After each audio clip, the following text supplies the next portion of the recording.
My name is Clara Montgomery. I am 32 years old and I live in a small town called Elmswood. Elmswood is the kind of place where everybody knows each other, and I like to think that I am a well-respected member of our little community. I am a dedicated librarian at the local library, a position I have held for over a decade. Books are my refuge, and I spend my days surrounded by the scent of old paper and the whispers of stories waiting to be told. I have always had a passion for helping others find just the right book, and I take pride in fostering a love for reading in the kids of our town.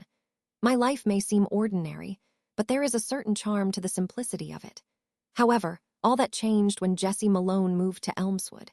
Jesse is a slick newcomer, recently transferred to the high school as the new history teacher.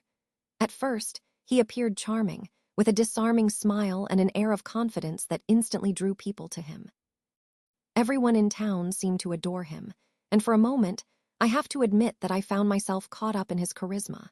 What I didn't realize was that Jesse was not the perfect person he pretended to be. As his popularity skyrocketed, I began to see the way he interacted with others, especially the students. Though he often seemed friendly, there was a hidden arrogance behind his words, and I saw the way he would manipulate situations to his advantage. One day, something happened that shook my world. After years of working tirelessly at the library, I was finally up for recognition in a nationwide librarian contest known for honoring the best of the best. I put in hours of work to submit my application, highlighting the various programs I implemented to promote literacy among our young readers. I had all but prepared my acceptance speech when Jesse approached me, his eyes glinting with mischief. He offered to invite me over to his house for tea, claiming it would be great for my application to engage with him as he was well connected in the educational community. It seemed innocent enough, so I accepted. That afternoon, as I entered his home, I felt a twinge of excitement.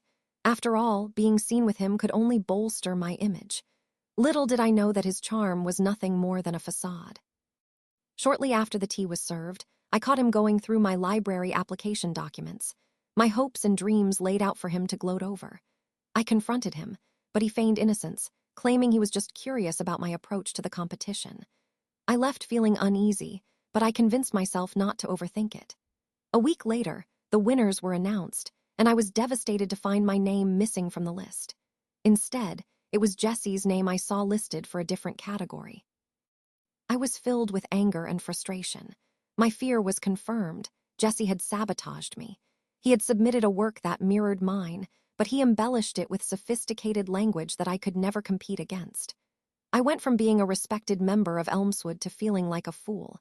This man would stop at nothing to win and build his reputation. In my mind, he had become my nemesis. I could not let him steal my dreams from me, so I devised a plan. At first, it was like playing chess against a formidable opponent. I started gathering evidence of his deceitful behavior. I spoke to students who had been adversely affected by his methods, especially those who were struggling in his class. They revealed to me how he belittled their efforts, making fun of them in front of their peers. My suspicion was growing like a wall of fiery determination. I knew he had to pay for what he had done to me and to them. But as I began to unearth more of Jesse's secrets, I faced unanticipated hurdles.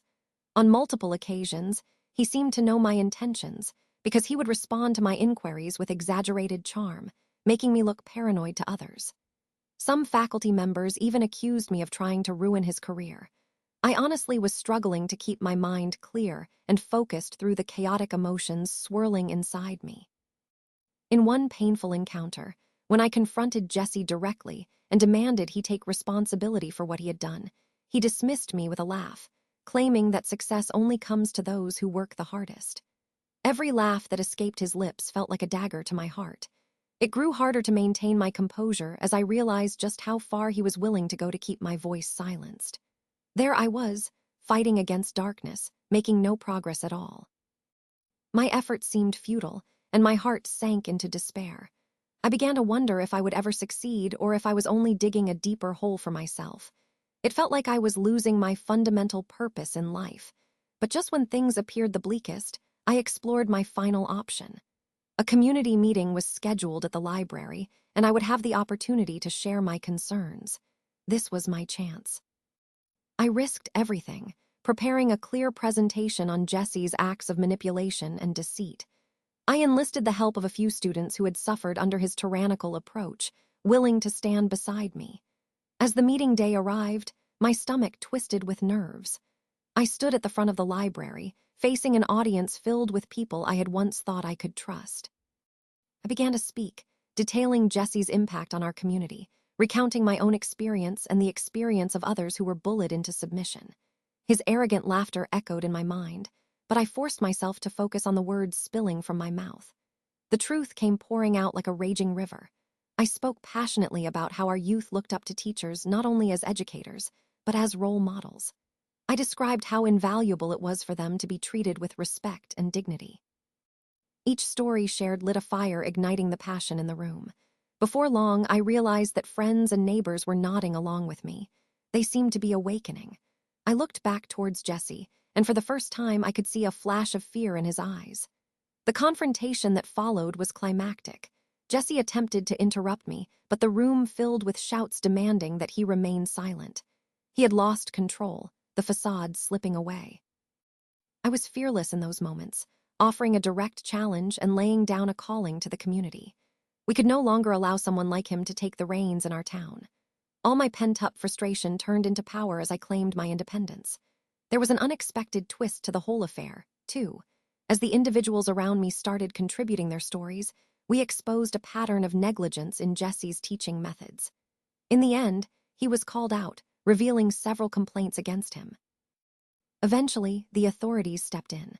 My actions, fueled by pain and heartbreak, unveiled the cracks in our perceived safety. Jesse having to leave Elmswood felt like a bittersweet ending. I watched as he walked away, stripped of the spotlight that once dazzled. I had accomplished what I set out to do, but I also understood the weight of my words. It felt good, finally, to stand up for myself, for the students who were voiceless, and for everyone who suffered under manipulation. My new normal included facing personal demons with courage and emerging stronger than I had ever been. Though I thought my place in Elmswood was chipped and fractured, it became clearer than ever as I found an unwavering community surrounding me. It was not just about the recognition I had chased for so long. It was about creating a space where every voice counted. And as I stood in the library where my heart belonged, I knew that while Jesse was gone, the power of sharing our stories had only just begun.